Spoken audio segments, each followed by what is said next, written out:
Hello everyone.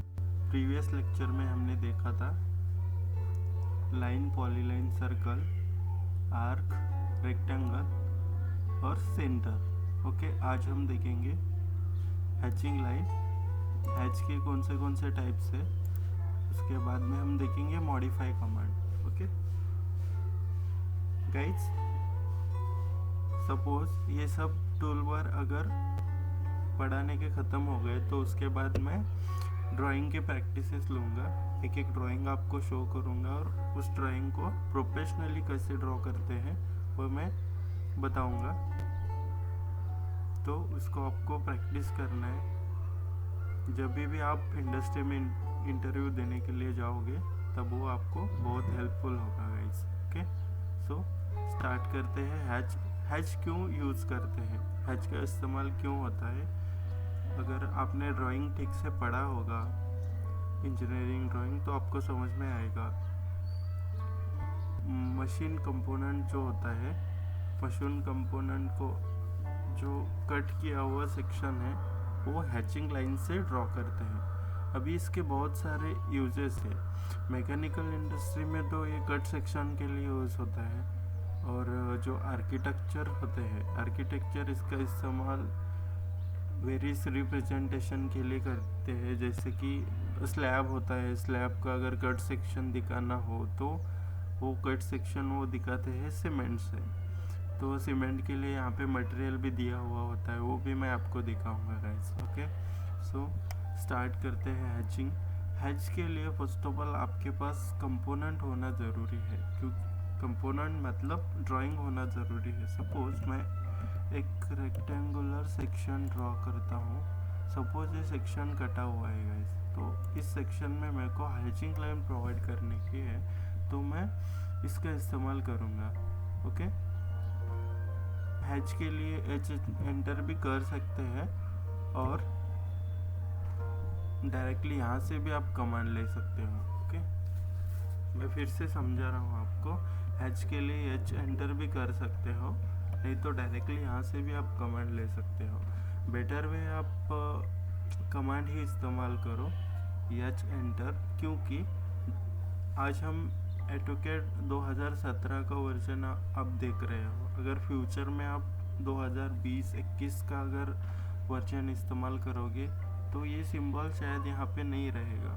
तो easy way, आप अगर कमांड का इस्तेमाल अगर आप ज़्यादा करोगे तो आप कौन सा भी वर्जन यूज़ करो आपको वो ईजीली अंडरस्टैंड हो जाएगा। ओके, सो एच एंटर करते हैं फ़िलहाल के लिए, और एच एंटर करने के बाद select the internal pick point. इसका मतलब क्या है, जिस भी सेक्शन में आपको हैचिंग सेक्शन दिखाना है तो इन दैट केस आपको एक क्लोज्ड लाइन वाला एक कंपोनेंट वहाँ पे, एक ड्राइंग होना वहाँ पे ज़रूरी है। अगर ये ड्राइंग क्लोज नहीं होगा तो ये हैचिंग सेक्शन यहाँ पे नहीं लेगा। मैं फिर से समझा रहा हूँ। सपोज देखिए ये लाइन, सपोज यहाँ पे ये रेक्टेंगल में डिलीट कर देता हूँ, यल एंटर करता हूँ, और उसके बाद मैन्युअली मैं एक रेक्टेंगल ड्रॉ करता हूँ। ओके, और इसमें हैचिंग दे देता हूँ, एच एंटर। ओके, हैचिंग के लिए आप यहाँ से सिंबल यूज़ कर सकते हो। अभी NC32 ये वाला अपना स्टैंडर्ड है, NC31 ये भी स्टैंडर्ड है गाइस। ओके, ये मैंने यहाँ पे ऐसे दे दिया। ओके, अभी देखो गाइस ये पूरा वाइट दिखा रहा है। इसका मतलब है कि ये जो हैचिंग सेक्शन है इसको अब स्केल करना पड़ेगा। ओके, यहाँ पे डबल क्लिक कर दीजिए, और इसके ऊपर डबल क्लिक करने के बाद यहाँ पे आपको उसको स्केल करना पड़ेगा। ओके, यहाँ पे देखिए, यहाँ पे स्केल 1 दिखा रहा है, इसको 100 टाइम्स। ओके, अभी ये 100 टाइम्स जब मैं स्केल कर दूंगा तो ये दिखा रहा है। अभी मैं इसको 150 कर देता हूँ। ओके, हाँ, अभी ये इजीली आपको दिखाई दे रहा है। देखिए, इसको कहते हैं हैच। आपने जब ड्राइंग बनाया होगा, सीट्स बनाए होंगे, तभी आपने इसका इस्तेमाल किया होगा। ओके, ये हो गया मैकेनिकल के लिए। अभी आर्किटेक्चरल के लिए, मतलब जो सिविल इंजीनियर्स होते हैं उनके लिए, सपोज ये स्लैब का पोर्शन है, यहाँ पे आपको स्लैब दिखाना है कि मैं आप स्लैब का ये कट सेक्शन है। तो इन दिस केस आप क्या करोगे, एच एंटर, उसके बाद में आप यहाँ से स्लैब का जो कंक्रीट का जो हैचिंग होता है उसको आप सिलेक्ट कीजिए और यहाँ पे इंसर्ट कर दीजिए। देखिएगा इसे कंक्रीट टाइप दिखाई दे रहा है, फिर भी इसको आपको एक बार स्केल करना पड़ेगा। यहाँ पे डबल क्लिक कर दीजिए, scale 100 times. No, this is too much larger, 50 times. Okay, 10 times. Okay, अभी आप यहाँ पे देख पा रहे होंगे, देखिए this is the hatching line of concrete. Okay, आपका जो भी यूज़ है उस हिसाब से आप हैचिंग को यूज़ कर सकते हो। ये मैकेनिकल के लिए आप इस टाइप का हैचिंग यूज़ कर रहे हैं और सिविल के लिए आप इस टाइप का हैचिंग यूज़ कर सकते हो। ओके गाइस, आई होप आपको हैचिंग समझ में आ गया होगा। ओके, हैचिंग में और एक बात का आपको ख्याल रखना होगा। अब जब भी ड्राइंग ड्रॉ कर रहे हैं, जैसे कि अभी एल एंटर लेके मैं एक रेक्टेंगल ड्रॉ कर रहा हूँ। ओके, रेक्टेंगल ड्रॉ करने के बाद सपोज ये रेक्टेंगल मैंने यहाँ पे ऐसे ही खुला छोड़ दिया। ओके, देखिए यहाँ पे ये ओपन सेक्शन है।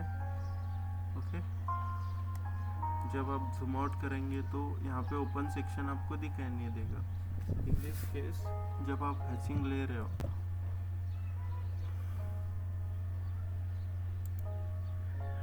यहाँ पे मैकेनिकल हैचिंग इस्तेमाल करूँगा। आप यहाँ पे हैचिंग ले रहे हो तो शायद ये ले भी लेगा कभी कभी, किसी ड्राइंग्स में ये नहीं लेता है गाइस, तो आपको इसका ध्यान रखना पड़ेगा।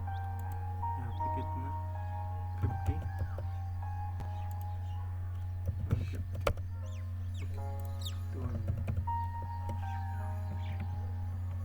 समझ में आ गया गाइस। अब यहाँ से एग्जिट होने के लिए आपको यहाँ पे क्लोज हैच एडिटर को क्लिक करना पड़ता है।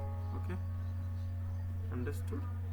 सो इसे कहते हैं हैच, आपको अंडरस्टैंड। तो अभी हम देखेंगे modify tools. What is mean by modify? Suppose आपने एक लाइन ड्रॉ किया हुआ है, लाइन और सपोज एनी ड्राइंग आपने ड्रॉ किया हुआ है, उस ड्राइंग को अगर आपको उसमें कुछ चेंजेस करने हैं तो उसे कहते हैं मॉडिफाई। ओके, तो कभी भी आप इंटरव्यू के लिए चाहे तो आपको पूछा जाएगा कि what is mean by modify, what is mean by draw. Draw का मतलब क्या है? सपोज एनी जियोमेट्री का इस्तेमाल करके, मतलब line, polyline, circle, arc, rectangle और पॉलीगॉन, पेंटागॉन, इसका इस्तेमाल करके अगर आप कुछ ड्राइंग बना रहे तो उसे कहते हैं draw, just like draw. Okay, और जो ड्रॉ किया हुआ ड्राइंग है, सपोज मैंने लाइन ड्रॉ किया है, अभी एल एंटर लेके मैं लाइन ड्रॉ करूँगा। इस लाइन को सपोज मैंने यहाँ से यहाँ मूव कर दिया, तो मैंने क्या किया, उसमें मॉडिफाई किया एज पर माई रिक्वायरमेंट। हम एंटर सिलेक्ट और यहाँ से ऐसे मैंने मूव कर दिया। ओके, तो इसे कहते हैं मॉडिफाई। मैं 1 बाय 1 आपको ये कमांड समझाने जा रहा हूँ, तो प्लीज़ ध्यान दीजिएगा। ओके, अगर लगे हाथ आपने अगर चैनल को लाइक भी कर दिया तो भी चलेगा और सब्सक्राइब कर दिया तो वो बेटर है, क्योंकि इन फ्यूचर मैंने ऐसे ही वेरियस टाइप्स के ड्राइंग्स रिलेटेड ट्यूटोरियल में डालूँगा, जैसे कि ऑटोकैड हो गया, कटिया हो गया, क्रियो हो गया, एनसिस हो गया। एनसिस तो गाइस वेरी इंटरेस्टिंग पोर्शन है, तो I hope you understood. Okay, अभी देखेंगे हम modify tool. Okay,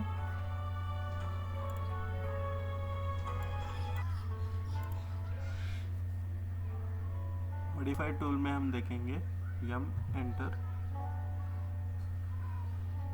modify tool में फर्स्ट ऑफ ऑल यहाँ पे देखिए ये मूव वाला कमांड यहाँ पे दिया हुआ है, मूव वाला सिंबल यहाँ पे दिया हुआ है। इस सिंबल को हम इस्तेमाल कैसे करेंगे उसी को हमें देखना है। ओके, इस्तेमाल करते समय कौन से चीज़ का आपको ध्यान रखना होता है। Okay, just look at my cursor. Okay, move command इस्तेमाल करने के लिए आपको एक तो आप इस सिंबल को क्लिक करके भी यूज कर सकते हो और डायरेक्टली मूव के लिए हम एंटर नाम का कमांड भी यूज कर सकते हैं। ओके, तो let's start. First of all मैं एक लाइन लेता हूँ। ओके, इस लाइन को मुझे यहाँ से यहाँ तक मूव करना है, तो मैं कैसे करूँगा, मूव वाला यहाँ पे कमांड लूँगा यम सिलेक्ट ऑब्जेक्ट, उसके बाद में एंटर करने के बाद specify the base point of that line. Okay, यहाँ से मैं बेस पॉइंट लूँगा और यहाँ से यहाँ तक मैं मूव कर दूँगा। ओके, जस्ट सिंपल, आपको अंडरस्टैंड हो गया होगा गाइज। अब मूव का इस्तेमाल कैसे कर सकते हैं हम। सपोज मैंने यहाँ पे एक सर्कल ड्रॉ किया हुआ है। ओके, इस लाइन को इस सर्कल के जो यहाँ पे जो सेंटर पॉइंट जो पॉइंट होता है उस पॉइंट पे मुझे लाके रखना है। तो मैं क्या करूँगा, मूव कमांड लूँगा, select object, enter, specify the base point. What is mean by base point. Base point मतलब कहाँ से आपको इस लाइन को उठाना है। This is very important portion guys, just ध्यान दीजिएगा। मुझे इस लाइन को यहाँ से उठा के यहाँ पे रखना है। ओके, तो मैं यहाँ पे पिक पॉइंट क्या दे रहा हूँ वो भी बहुत इम्पोर्टेंट चीज़ है। ओके, अगर मुझे इस एंड पॉइंट को यहाँ पे रखने का होगा तो मैं पिक पॉइंट ये सिलेक्ट करूँगा। सपोज मेरे को ये सेंटर पॉइंट यहाँ से उठा के यहाँ पे रखना होगा तो मैं सेंटर पॉइंट का इस्तेमाल करूँगा। Depend upon your expectation u can do. Okay, ये एंड पॉइंट यहाँ से उठा के मैं यहाँ पे रख रहा हूँ। ओके, सपोज मुझे ये लाइन इसके सेंटर में, इस लाइन का सेंटर सर्कल के सेंटर से मैच करना है, तो मैं क्या करूँगा, मैं कंट्रोल Z कर देता हूँ फिर से, M enter, select object, specify the base point, यहाँ से उठा के मैं यहाँ पे रख दूँगा। ओके, मेक श्योर आपके सभी स्नैप ऑन है। स्नैप मतलब वो ये सेंटर ऑब्जेक्ट स्नैप, एंटर, यहाँ से पूरा सिलेक्ट ऑल करके ओके कर दीजिए, तभी आपका जो स्नैप होगा वो ऑन होगा। ओके, सपोज मेरे को और एक सर्कल है यहाँ पे, इस सर्कल को इस सर्कल से मैच करना है, तो मैं क्या करूँगा, move, okay, just like that. यहाँ पे मैंने मूव का इस्तेमाल किया। मूव के बाद गाइस हम देखेंगे copy. What is mean by copy. अगर एक ऑब्जेक्ट बना हुआ है, एक ड्राइंग बना हुआ है, वैसे ही सेम ड्राइंग आपको उधर जगह पे पेस्ट करना है, तो उसे यहाँ पे हम कॉपी का इस्तेमाल करेंगे। सपोज ये ड्राइंग मैंने बना दिया है, यही ड्राइंग मेरे को फिर से बनाने का होगा, तो मैं क्या करूँगा, सिंपली मॉडिफाई टूल्स का इस्तेमाल करूँगा, just like a copy. Copy के लिए आपको CO एंटर का इस्तेमाल करना है। CO सिलेक्ट ऑब्जेक्ट, एंटर, यहाँ पे मैंने पिक पॉइंट सिलेक्ट करके उठा दिया है। ऐसे ही आप मल्टीपल टाइम्स कॉपी पेस्ट कर सकते हैं। अगर आपको कमांड से बाहर आना है तो आपको एस्केप प्रेस करना होगा। Okay, this is called as a modified tool copy. Okay, उसके बाद में हम इस्तेमाल करेंगे स्ट्रेच का।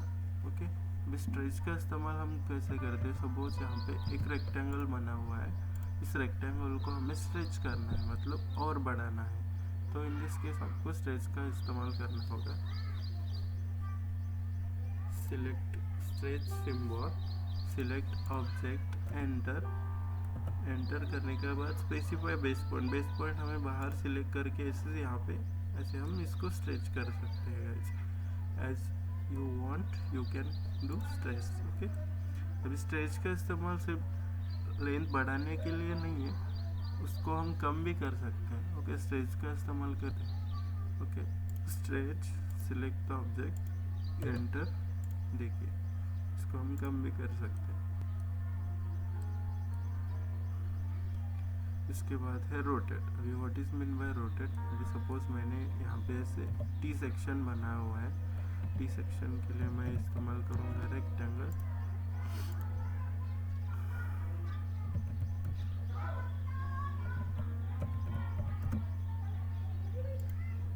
ऐसे मैंने T सेक्शन बना दी। इस T सेक्शन को मेरे को 80 डिग्री में 90 डिग्री में रोटेट करना है, तो मैं क्या करूँगा, रोटेट कमांड यूज़ करूँगा, सिलेक्ट ऑब्जेक्ट, एंटर, और इसका बेस पॉइंट में ये दूंगा, देखिएगा ऐसे मैं इसको रोटेट कर सकता हूँ। जैसे भी आपको पोर्शन चाहिए उस पोर्शन में आप इसको रोटेट करके रख सकते हैं। अभी मेरे को ऐसे चाहिए तो मैं देखिए मैंने यहाँ पे ऐसे रख दिया। ओके, आई होप गाइस आपको अंडरस्टैंड हो गया होगा।